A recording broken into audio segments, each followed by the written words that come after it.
कारण क्या नजर आ रहे हैं आपको, और क्या ये माना जाए कि सिर्फ और सिर्फ जिम्मेदारी सरकार की ही है? आयुष भाई, पर्यावरण के लिए सारे लोग जिम्मेदार हैं। मैं सिर्फ सरकार के लिए नहीं कहूंगा, ये सबकी कलेक्टिविटी होनी चाहिए जी। और कलेक्टिव मोड में इसको लेना चाहिए, क्योंकि ये हमारे आपके सबके जान से जुड़ा हुआ मामला है। लेकिन इसमें कहीं दो राय नहीं है कि अगर सबसे बड़ा अगर किसी का दायित्व है तो ये सरकार का दायित्व है, क्योंकि वाकई मशीनरी तो उन्हीं के पास। दूसरी चीज, मैं एक चीज कहना चाहूंगा कि देखिए, इन्होंने एक सेस नाम का टैक्स लगाया जी 0.50% जी, जिसका कि इन्होंने कुछ बताया नहीं कि आज तक 20,000 करोड़ रुपए कहाँ चले गए, इनको खुद नहीं पता है। शायद हो सकता है हमारे कमर अली भाई ऑडिट की रिपोर्ट अपनी ना पढ़े हो तो उनको हम जानकारी दे रहे हैं, क्योंकि वो इन्हीं सब चीजों के लिए सेस लगाया गया।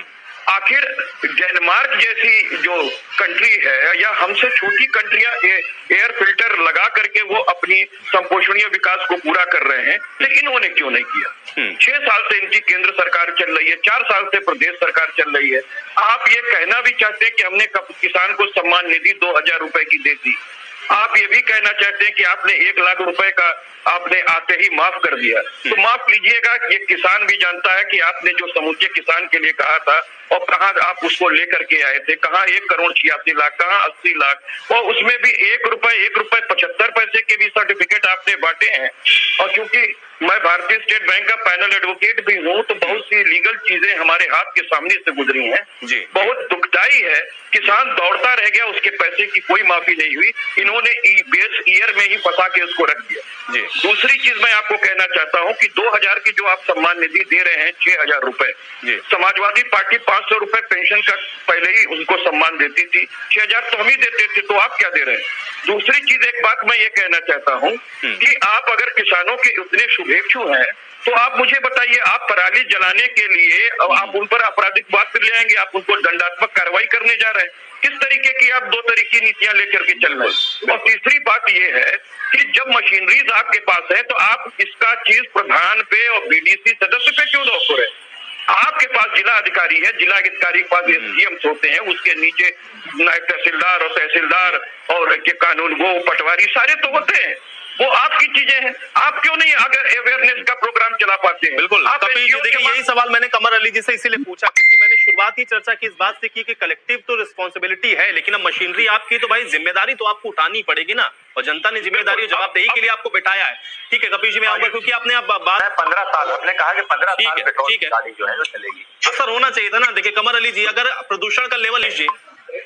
जी आयुष जी, बहुत देर से मैंने कमर भाई को सुना। सबसे बड़ी बात ये है कि ये या तो सरकार की अनुभवहीनता को बता रहे हैं कि सरकार के अंदर अनुभवहीनता है और उचित प्रशासन सरकार नहीं कर पा रही है, और या फिर ये फर्जी और झूठ परोस रहे हैं जनता के साथ। रह करके इनको आत्मग्लानि होनी चाहिए, जहां वहां ये राजनीति करने लग रहे हैं। हम इसको राजनीति का विषय नहीं बनाना चाहते, लेकिन इन्होंने तमाम अवसर आने पर पिछली सरकारों को भी कोसने का काम किया। अपने जो किसान का ऋण माफी करने की बात कहे, उसका क्या मतलब है? कोई रेलिवेंसी है पर्यावरण प्रदूषण से जिसकी आप तर्क दे रहे हैं? अरे जिस मैटर पे बैठे उस पर बात की। मैं एक बात कह रहा हूँ, साइंटिफिकली आप इसको प्रूव करा लीजिएगा, चाहिए तो गूगल सर्च कर लीजिए। जो पराली से हमारे यहाँ एनवायरमेंट में प्रदूषण हो रहा है वो केवल पूरे प्रदूषण का 10% है, जिसके लिए इतनी है तौबा मचाई जा रही है। वास्तव में जो सत्यता है वो सबसे ज्यादा जो है कार्बन मोनोऑक्साइड का है, क्लोरोफ्लोरोकार्बन का है, रेड और लेड का है। और ये रेड और लेड कहाँ से आते हैं? तो ये उद्योगों से आते हैं। क्लोरोफ्लोरोकार्बन कहाँ से आता है? तो हमारे फ्रिज और एसी से आता है। और कार्बन मोनोऑक्साइड कहाँ से आता है? तो वो हमारे बस से, ट्रक से, जीप से, कार से, मोटरसाइकिल से, इससे आता है खबर। तो सरकार को ढकने की कोशिश मत कीजिए, क्योंकि अगर आप अनुभव नहीं करेंगे, प्रशासन को आप टाइट नहीं करेंगे तो आप काम नहीं कर पाएंगे।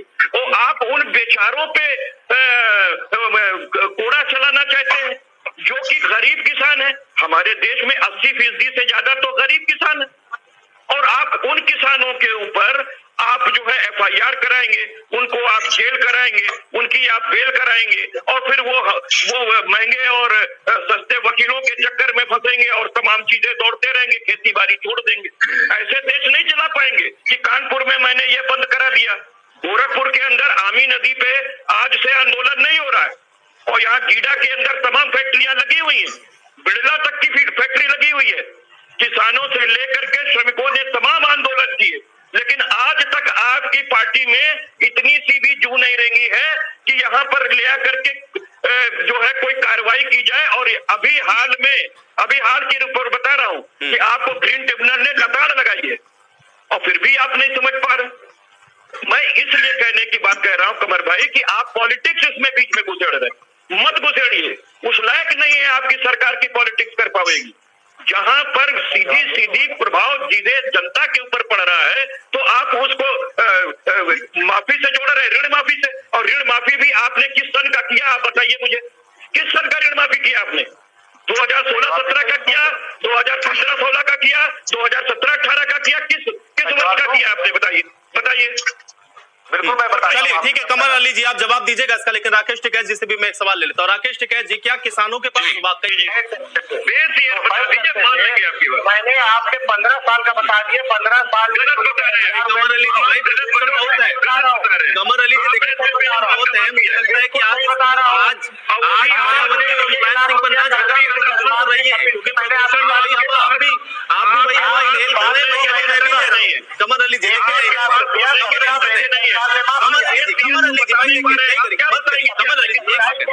कमर अली जी मत जाइए, आज मुलायम सिंह मायावती मत करिए।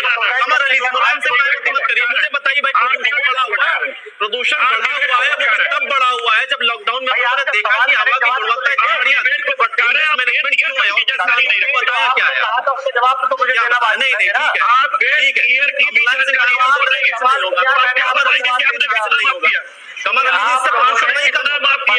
कमर अली जी मुलायम सिंह मायावती से प्रदूषण कैसे कम होगा? कमर अली जी मुलायम सिंह मायावती से प्रदूषण कम नहीं होगा भाई, प्रदूषण कैसे कम होगा वो बताइए भाई। मुलायम सिंह मायावती थोड़ी ना प्रदूषण कम करने के लिए आएंगे, मुझे ये बताइए। किसान को पराली नहीं जलानी चाहिए, आपने बताया कि पराली से आप बायोडीजल भी बना रहे हैं, उससे आप बिजली भी। कपीश जी भाई ये जो FIR दर्ज की गई या ये जो जुर्माना लगा रहे हैं उसके पीछे कह रहे हैं कि भाई ये तो हाईकोर्ट और सुप्रीम कोर्ट ने कहा, उनकी तो मजबूरी, उनको तो करना पड़ेगा ना, उनके पास कोई ऑप्शन नहीं। कपीश जी, हाईकोर्ट और सुप्रीम कोर्ट की ये नजीर पेश करते जो उन्होंने आदेश किया है, उन्होंने ये बात कही नहीं।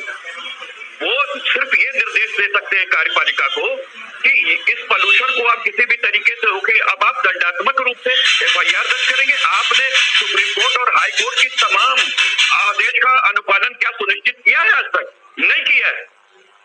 सबसे बड़ी चीज ये है कि आप किसी का आड़ क्यों लेना चाह रहे हैं? बहुत छोटी सी मैनेजमेंट जिसको आप नहीं समझना चाहते। अगर आप वास्तव में अभी आप कह रहे थे कि किसानों को इतने 100 करोड़ रुपए ये उपकरण खरीदने के लिए, ये खरीदने के लिए, अरे पैर में दर्द हो रहा है और आप जो है वो दस्त की दवा दे रहे हैं। अगर आप मैं बना सुन तो ले, सुन ले, मैं दे रहा हूँ, बात को सुनिए। मैं सीधी बात ये कह रहा हूँ कि जैसे आपने अभी कहा कि मैं किसानों को इतने 100 करोड़ रुपए का कर्ज दे रहा हूँ, अरे भैया वो भूखा आदमी है, उसके पास पैसा ही नहीं है खाना खाने को। आप कह रहे हो कि कर्जा ले लो, उपकरण खरीद लो, वो कहां से उपकरण में सब्सिडी तो आप देंगे, पूरा पैसा कहां से मिलेगा? तो वो कहां से खरीद पाएगा? मेरे कहने का मतलब ये। दूसरी चीज आप देख लीजिए, आप थोड़ा सा रुकिए। 3 लाख करोड़ रुपए आपने दिया ना MSME के ऋण के लिए, बैंकों में पैसा वैसे ही पड़ा है और MSME 50% पहले ही से कम उत्पादन कर रही है।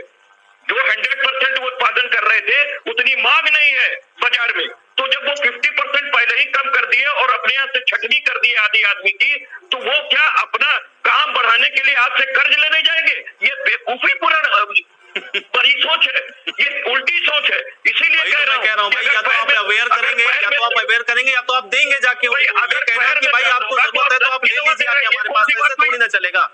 राकेश जी, ये जो सब्सिडी की बात हो रही है कि किसानों को हम लोग पराली के लिए सब्सिडी बंधन में करेंगे ना, आपके भी नहीं। कपीश जी आपके भी मैनिफेस्टो में क्यों नहीं होता है? कपीश जी, उत्तर प्रदेश के अंदर आप लोगों ने भी तो भाई सत्ता चलाई ना इतने दिन। समाजवादी पार्टी अगर गंभीर है प्रदूषण को लेकर के, तो ये राजनीतिक पहल क्यों नहीं होती है? भाई राजनीति के मुद्दे तो बहुत होते हैं, इस पर भी थोड़ा राजनीति करें ना तो अच्छा लगेगा।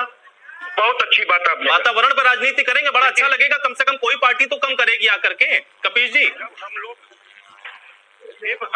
हरियाली की बात करते थे, आपको याद होगा कि अखिलेश यादव जी ने गिनीज बुक रिकॉर्ड बनाया था पौधे लगवाने का। देखिए संपोषणीय विकास, अगर आपने, अब सुन तो लो भाई, कपिल जी खाली पौधे कहाँ गए? कमर भाई सुन ले, कमर अली जी वो आपके पौधों का जिक्र करने लगेंगे, उन्होंने भी रिकॉर्ड बनाया, रिकॉर्ड आपने भी बनाया, रिकॉर्ड तो बहुत बनते हैं, करोड़ों करोड़ों पौधे लगते हैं, लेकिन उसका असर क्या हो रहा है वो हम देख रहे हैं। अरे भाई सुन तो ले, दोनों पार्टियों ने रिकॉर्ड बनाया, रिकॉर्ड तो दोनों पार्टियों ने तोड़ रखे हैं भाई। मैं आपको तथ्यात्मक जानकारी देने जा रहा हूँ जी कपिल जी, मैं इसका सोल्यूशन भी बताऊंगा।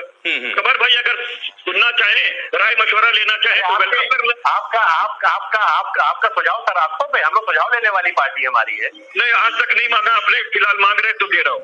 विपक्ष में आप हैं, आप विपक्ष में हैं, आप विधानसभा में सुझाव आपके नेता देते हैं, विपक्ष के नेता देते क्या मना करते हो? अरे ठीक है कमर अली, सुझाव सुन लीजिए, नहीं तो खाली धन्यवाद देने में समय निकल जाएगा भाई। सुझाव क्या सुझाव कभी जल्दी से, क्योंकि समय नहीं है मेरे पास। जी जिनेवा के अंदर जो कंसर्न हुआ था उसके अंदर भी ये तय हुआ था कि जो विकासशील राष्ट्र हैं वो अपने विकास के क्रम में संपोषणीय विकास पर ध्यान दें, क्योंकि विकसित राष्ट्र देते हैं। संपोषणीय विकास का मतलब ये होता है कि आप जितना प्रदूषण फैला रहे हैं उस प्रदूषण को आप कैसे मैनेज करेंगे।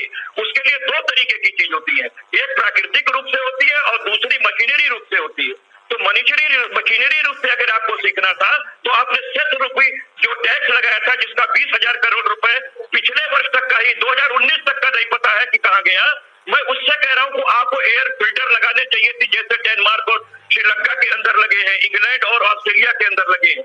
दूसरी चीज बताएं कि संपोषणीय विकास, आप पौधा जब एक तरफ के विकास के क्रम में काटते हैं, उद्योग धंधे और तमाम चीजें लगाते हैं, तो आप संपोषणीय विकास करते हैं। अगर आप एक पेड़ काटते हैं तो आप 4 पौधों का निर्माण करते हैं, वो दरख्त बनते हैं और आपको पर्यावरण से मुक्ति दिलाते हैं।